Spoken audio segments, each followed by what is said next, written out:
NATO क्या है? North Atlantic treaty 4 बार 10 बार हम आपको बता चुके हैं, लेकिन ये जो ऑर्गेनाइजेशन है ये यूरोप, उत्तरी अमेरिका देशों का सैन्य गठबंधन है। नाटो की स्थापना 4 अप्रैल 1949 को हुई थी। स्थापना हुई उस समय जब स्थापना हुई तो नाटो में सिर्फ 12 देश थे, जबकि इस वक्त 30 देश हैं नाटो में। 30 देश। यूक्रेन नाटो में शामिल होना चाहता था, लेकिन क्या अमेरिका ने लिया? नहीं लिया। क्यों? क्योंकि पुतिन ने अंगद के पैर की तरह रख दिया था, कहा था मैं ये होने नहीं दूंगा। और सिर्फ यूक्रेन के लिए नहीं, किसी भी भूतपूर्व सोवियत संघ के हिस्से को नाटो का भाग बनने के लिए मना कर दिया था। पुतिन ने कहा था अगर ऐसा हुआ तो I will veg war. Putin लगातार अपनी जनता को यह संदेश देते रहे कि रूस के एक सुपर पावर है। जिस वक्त उन्होंने क्रीमिया को रूस में मिलाया, उस वक्त पुतिन की अप्रूवल रेटिंग्स आसमान छूने लगी। लोग कहते हैं दर्शकों कि यह इंटरनल पॉलिटिक्स के चलते किया गया, क्योंकि पुतिन की जैसे ही इंटरनल यानी रशियन पॉलिटिक्स में उनकी पकड़ कमजोर हो रही थी, उन्होंने यह कर दिया, उन्होंने क्रीमिया कर दिया। और आज क्या इसीलिए यूक्रेन हो रहा है? यह सवाल है। रूस की जनता का साथ पुतिन को लगातार मिलता रहा।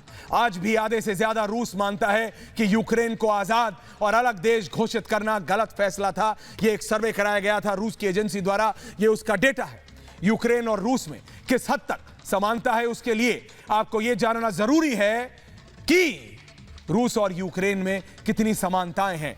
यह देखिए, हर 6 में से 1 व्यक्ति यूक्रेन का निवासी रूसी मूल का है। हर 3 में से 1 यूक्रेन का निवासी नेटिव रूसी बोलता है। हर 6 में से 1 नेटिव रशियन है, हर 3 में से 1 नेटिव रूसी। लेकिन क्या ये सिर्फ वजह काफी है? नहीं। अगर ये काफी है यूक्रेन पे कब्जा करने के लिए, तो वेस्ट की कितनी और ताकतें हैं। लेफ्टिनेंट जनरल, मैं आपसे पूछना चाहता हूं, आ रहा हूं आपके पास, कि वेस्ट की कितनी और ताकतें सामाजिक सांस्कृतिक समानता की वजह या उसके अवज में कब्जे को अगर सही ठहरा दे तो पूरा विश्व एक दूसरे पर चढ़ाई कर देगा। देश आसपास के कमजोर देशों पर, ये जो ताकतवर देश हैं, उन पर दावा पेश करने लगेंगे। असलियत यह है कि पूर्वी यूक्रेन पर हमेशा से ही पुतिन की नजरें थीं। और क्यों थी? वो इसलिए थी क्योंकि वहां कोयले का भंडार है, वहां उपजाऊ जमीन है और खदानें हैं। क्या ये झूठ है? रूस के खिलाफ यूक्रेन में आक्रोश है। वहीं अगर मौजूदा वक्त में रूस के खिलाफ यूक्रेन में आक्रोश की बात की जाए, तो यूक्रेन में 70% लोग, ये ग्राफिक चलाइए आप, ग्राफिक चलाइए, 70% लोग इसका विरोध कर रहे हैं।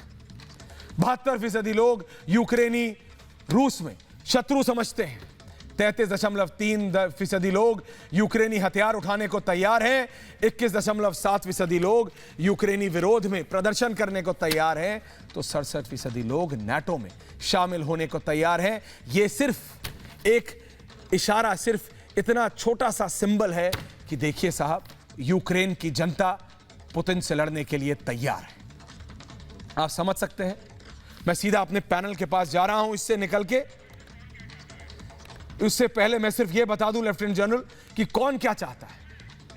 ये यूक्रेन की सड़कों पर स्कूल टूटे हुए हैं, सिविलियन जो वहां पे रिहायशी इलाके हैं वो निस्तो नाबूद हो गए हैं। व्लादिमीर पुतिन क्या चाहते हैं? व्लादिमीर पुतिन अखंड रूस चाहते हैं। जेलेंस्की शुरुआत से ही रूस के खिलाफ है, इसीलिए तो वो जीत के आए थे। 73% से ज्यादा यूक्रेनियन लोगों ने उन्हें वोट किया था, जिताया था। किस लिए? क्योंकि उन्होंने कहा था कि मैं रूस का कब्जा होने नहीं दूंगा, मैं व्लादिमीर पुतिन को जो यांकोविच ने किया वो मैं करने नहीं दूंगा। इन दोनों की लड़ाई, इन दोनों का क्या नाम? एक का नाम व्लादिमीर, दूसरे का नाम वोल्दीमिर। ये दोनों किसके लिए लड़ रहे हैं? यूक्रेन के लिए। उसकी राजधानी क्या है? कीव। और चले जाइए 1908 में द ग्रेट प्रिंस वोल्दीमिर, एक ही नाम है तीनों का, वोल्दीमिर, व्लादिमीर। अब आप देख लीजिए हो क्या रहा है, लेकिन जनता पूरे यूक्रेन की भुगत रही है।